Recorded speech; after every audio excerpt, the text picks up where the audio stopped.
Hi all, ഇന്ന് ഞാൻ പറയാൻ പോകുന്നുള്ളത് ചീഫ് സിയാറ്റിൽസ് സ്പീച്ചാണ്. ചീഫ് സിയാറ്റിൽ അദ്ദേഹം അമേരിക്കയിലെ നോർത്ത് സൈഡിലെയും ദുവാമിഷിൻ്റെയും ഒരു ട്രൈബൽ ഗ്രൂപ്പുണ്ട്. അതിൻ്റെ ലീഡറായിരുന്നു ചീഫ് സിയാറ്റിൽ എന്നുള്ളത്.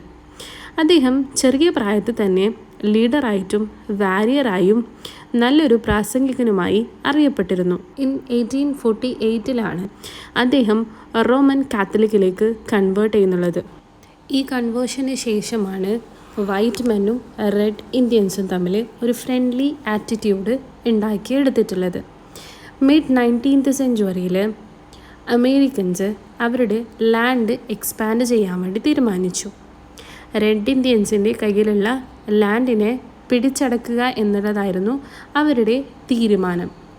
ഇതിനു വേണ്ടി 1854 ടെറിട്ടോറിയൽ റൂറൽ ഗവർണറായ ഇസാക് സ്റ്റീവൻ ഈ ട്രൈബിൻ്റെ ലാൻഡ് വാങ്ങാൻ വേണ്ടി ആവശ്യപ്പെട്ടു. ബട്ട് റെഡ് ഇന്ത്യൻസിന് ഈ ഒരു ലാൻഡ് എന്ന് പറയുന്നത് അവർക്ക് ഭയങ്കര പ്രയോറിറ്റി ഉള്ള ഒന്നായിരുന്നു. അതുകൊണ്ട് തന്നെ അത് വിട്ടുകൊടുക്കാൻ അവർക്ക് ആ ഒരു ഡിസിഷൻ എടുക്കുക എന്നുള്ളത് അവരെ സംബന്ധിച്ചിടത്തോളം ഒരു ടഫസ്റ്റ് ഡിസിഷനായിരുന്നു. ഈ സമയത്താണ് ജാനുവരി 1854 ഇതിന് ഒരു ഉത്തരമായി ചീഫ് സിയാറ്റിൽ ഒരു പ്രസംഗം നടത്തുന്നുള്ളത്. ഇതിൽ അദ്ദേഹം A man's relationship with earth ആണ് പറയുന്നുള്ളത്. ഒരു മനുഷ്യൻ്റെയും ഭൂമിയുടെയും റിലേഷനെ കുറിച്ചിട്ടാണ് അദ്ദേഹം ഡിസ്ക്രൈബ് ചെയ്യുന്നുള്ളത്. ഈ സ്പീച്ച് അദ്ദേഹത്തിൻ്റെ നേറ്റീവ് ലാംഗ്വേജായ ലുഷൂസ്റ്റെഡ് എന്ന ഭാഷയിലായിരുന്നു പറഞ്ഞിട്ടുണ്ടായിരുന്നത്. ഇതിനെ 1854 ഇംഗ്ലീഷ് ട്രാൻസ്ക്രിപ്ഷൻ നടത്തിയിട്ടുള്ളത് ഡോക്ടർ ഹെൻറി എ സ്മിത്ത് ആയിരുന്നു. ഈ സ്മിത്ത് എന്ന് പറയുന്ന ആൾ സിയാറ്റലിൻ്റെ ഈ ഒരു പ്രസംഗം കേട്ട ഒരു ആളായിരുന്നു. സോ അദ്ദേഹത്തിൻ്റെ വിഷൻ അനുസരിച്ചിട്ട്, അദ്ദേഹത്തിൻ്റെ പേഴ്സ്പെക്റ്റീവ് അനുസരിച്ചിട്ട് അദ്ദേഹം എഴുതിയതാണ് ഈ ഇംഗ്ലീഷ് ട്രാൻസ്ക്രിപ്ഷൻ എന്ന് പറയുന്നത്.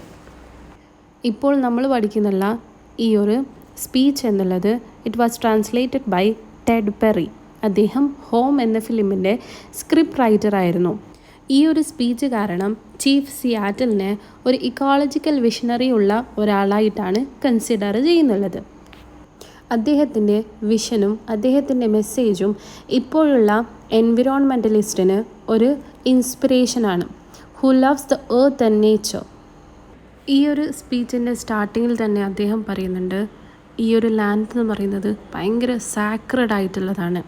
അവർക്ക് ഏറ്റവും പരിശുദ്ധമാക്കപ്പെട്ടതാണ് ഈ ഒരു ലാൻഡ് എന്ന് പറയുന്നത്. ഈ ലാൻഡും അതിലെ ഓരോ മണൽത്തരികളും അവർക്ക് പരിശുദ്ധമാക്കപ്പെട്ടതാണ്. അതുകൊണ്ട് തന്നെ അദ്ദേഹം ചോദിക്കുന്നുണ്ട്, ഇതിനെ നമ്മൾ എങ്ങനെയാണ് വിൽക്കുകയും വാങ്ങുകയും ചെയ്യുക എന്നുള്ളത്. ഈ റെഡ് മാനിന് അവരുടെ ജീവിതത്തിൽ നിന്ന് എടുത്തു മാറ്റാൻ പറ്റാത്തതാണ് ഈ ഒരു ഭൂമി എന്നുള്ളത്.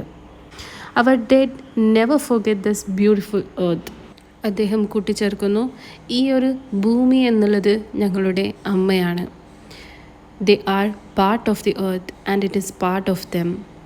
ഇതിലെ എല്ലാ ബേർഡ്സ് ആൻഡ് ആനിമൽസ് അവരുടെ സഹോദരങ്ങളാണ്. ആൻഡ് ഇതിലെ ഫ്ലവേഴ്സ് അവരുടെ സിസ്റ്റേഴ്സാണ്. അദ്ദേഹം പറയുന്നുണ്ട്, ഈ ഒരു റിവറിൽ ഒഴുകുന്ന വെള്ളം, അതായത് ഷൈനിങ് വാട്ടേഴ്സ്, അത് സാധാരണ വെള്ളമല്ല, മറിച്ച് അത് ഞങ്ങളുടെ ആൻസിസ്റ്റേഴ്സിനെ ഓർമ്മിപ്പിക്കുന്ന അവരുടെ ബ്ലഡാണ് ഒഴുകുന്നുള്ളത്. ചീഫ് സിയാറ്റിൽ പറയുന്നു, ഇതിൻ്റെ ഓരോ കോണുകളിലും ഞങ്ങളുടെ മെമ്മറീസ് ഉണ്ട്. Nature reminds them of their forefather. അവരുടെ മുൻകാലങ്ങളിലെ ഫാദേഴ്സിനെയാണ് ഞങ്ങളെ ഓർമ്മിപ്പിക്കുന്നുള്ളത്. ഈ ഒരു ക്ലിയർ വാട്ടർ എന്നുള്ളത് അവരുടെ ജീവിതത്തിൻ്റെ കളങ്കമില്ലാത്ത ഓരോ നിമിഷങ്ങളായിരുന്നു. ഇതിൽ അദ്ദേഹം ഒരു മെറ്റഫറിക്കൽ എക്സ്പ്രഷനാണ് തരുന്നുള്ളത്. അതായത് ഈ ഒരു റിവറിനെയും അവരുടെ ആൻസസ്റ്റേഴ്സിനെയും അവരുടെ ജീവിതത്തെയും ഒന്നിപ്പിച്ചുകൊണ്ട് അദ്ദേഹം വിശദീകരിക്കുന്നുണ്ട്. He repeatedly says that I am a savage and do not understand your ways. ഞാനൊരു കാട്ടാളനാണ്, എനിക്ക് നിങ്ങളുടെ വഴികൾ മനസ്സിലാവില്ല. ഇത് ഒരു ഐറോണിക്കൽ ടോണിലാണ് അദ്ദേഹം പറഞ്ഞിട്ടുള്ളത്. He says that റെഡ് മെന്നും വൈറ്റ് മെന്നും തമ്മിൽ നല്ല ഡിഫറൻസ് ഉണ്ട്.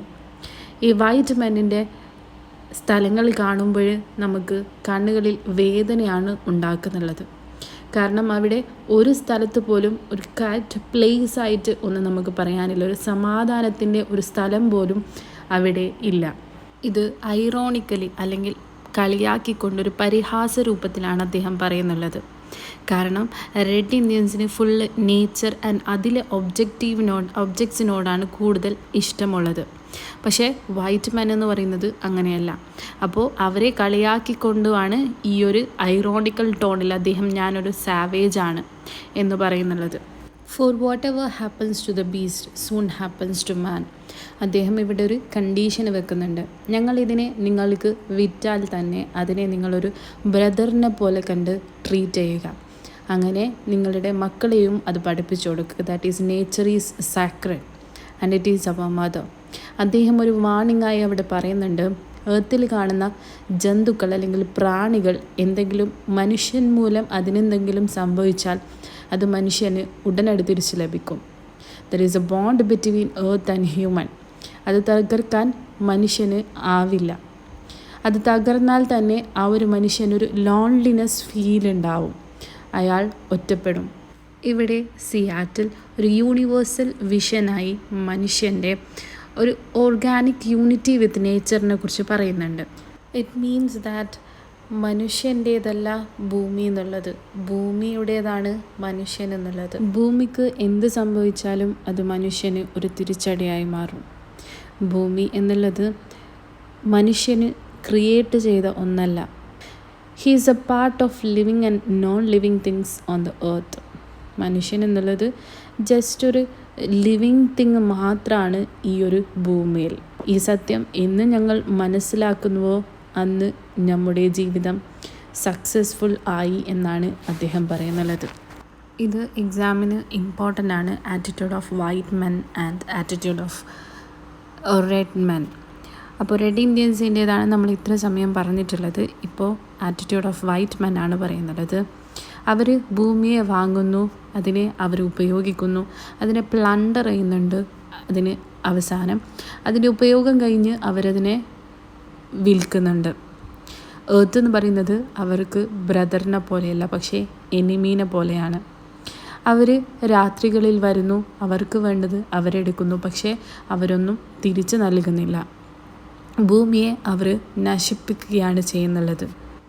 അവരുടെ മുമ്പുള്ള ഫാദേഴ്സ് അല്ലെങ്കിൽ ആൻസസ്റ്റേഴ്സ് ജീവിച്ചിരിപ്പുണ്ടായിരുന്ന ഒരു സ്ഥലം എന്നത് ഒരു പരിഗണന പോലും അവർ ഈ ഭൂമിക്ക് നൽകുന്നില്ല. അറ്റ് ലാസ്റ്റ് അദ്ദേഹം പറയുന്നുണ്ട്, consider the earth as your mother.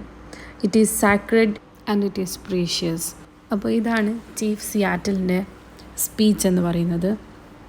Okay, hope you understand my class. Thank you all. By.